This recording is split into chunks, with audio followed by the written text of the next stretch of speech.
Stephen, people generally discuss the challenges of autism, but I believe every condition has pros and cons both.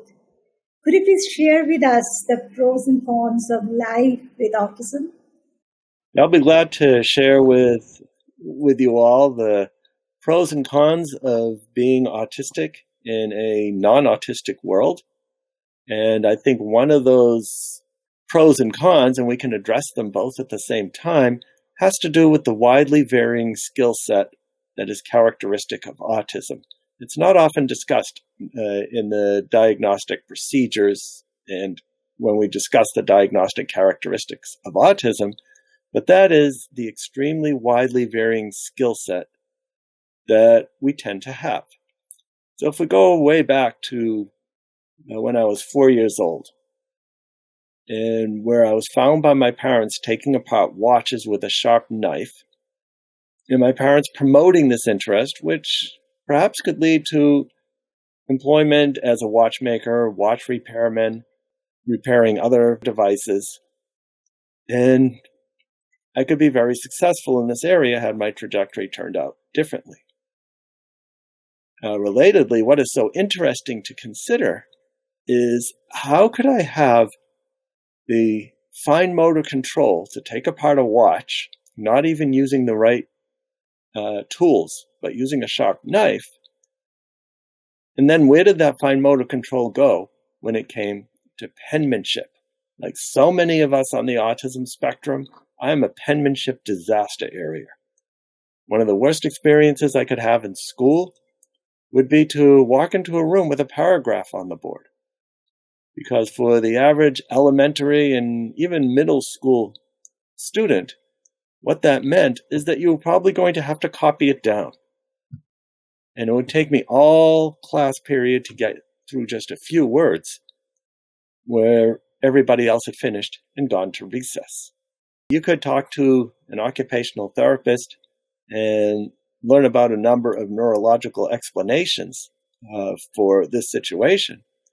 In addition, what this also is an example of is the sharp lines of demarcation between abilities that autism gives us, which can be considerable, and disabilities that also come with being on the autism spectrum.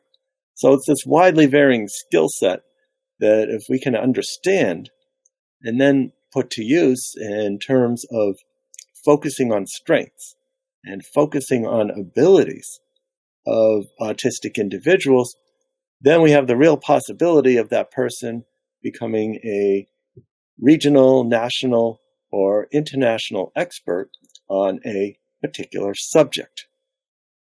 So now as we consider today, use my autistic strengths to be successful.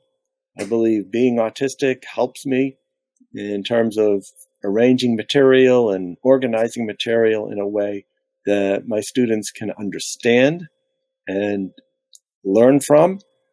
However, at the same time, the challenges are there too. And one challenge that comes with being autistic is remembering faces. And it takes me all semester to begin to remember the faces of my students. So that's a real challenge.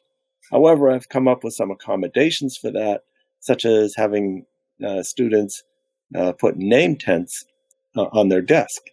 And also, by just directly telling students that I am really bad at remembering faces. And that will be helpful to me if they introduce themselves or reintroduce themselves to me outside of class. And here we have the light going off again. There we go. If they introduce themselves to me outside of class, so that I can help keep the connection between the face and the person's name. Well, now that we're in the COVID-19 pandemic, most education is now being done remotely on Zoom. And for autistic individuals who have difficulty remembering faces, or anybody who has difficulty remembering faces, this is a real panacea, because at the bottom of every Zoom box is the person's name. And that way, there are no more challenges in remembering people's name.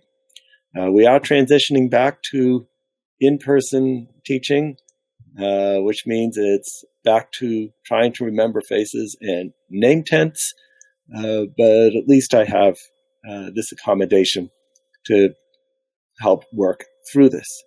What are some other things that autism, you might say, brings to me that promote success, but at the same time, or pleasure, but at the same time causes challenges?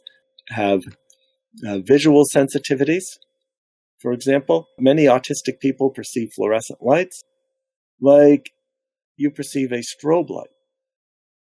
Most people perceive a strobe light. Now, a strobe light's fun on parties, but certainly you're not going to learn anything if you spend all day with a strobe light.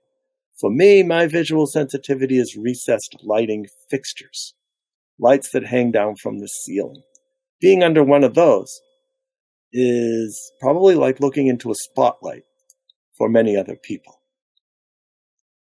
Many of you may feel that this hat is a fashion statement, and in many ways it is. And it's always good to support my university whenever possible. But really, it's an accommodation. The bill of the hat. It keeps the light from recessed lighting fixtures from getting in my eyes and making me feel like I'm looking into a spotlight. But at the same time, these visual sensitivities can be very helpful for enjoying beautiful scenery when I'm traveling, say in a forest or on the ocean or in the mountains. So for every strength an autistic person has, there's often a corresponding challenge that may need to be overcome. And I think by understanding this sometimes dichotomous strengths and challenges, often very, very close to each other, such as with my fine motor control ability to take apart a watch with a knife, whereas at the same time, the challenge is in penmanship. If we understand this widely varying skill set, that can help us autistic people achieve success. It's indeed an eye-opener, Stephen. Thank you very much.